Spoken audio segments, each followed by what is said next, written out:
Try to balance a spinning egg. You set it whirling on the table, only to watch it wobble and topple.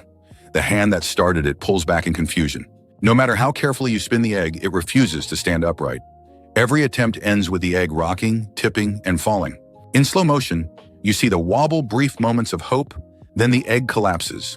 Why is this so difficult compared to a hard-boiled egg or a solid top? The answer is inside. A raw egg's yolk and white move freely, even as the shell spins. As the shell slows from friction, the liquid inside keeps swirling, lagging behind. This motion shifts the egg's center of mass and creates instability. Visualize a transparent egg, the inside swirl and slosh, never settling. The moving fluid constantly disrupts balance, so the egg keeps toppling.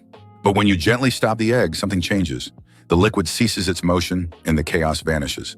The egg's center of mass stabilizes, and for the first time, the egg stands upright and steady. Physics shows why. While spinning, the shell and liquid each have separate angular momentum. The liquid's movement prevents balance. When all motion stops, stability returns. Sometimes true equilibrium comes not from motion, but from stillness. Sometimes motion doesn't create balance, stopping does.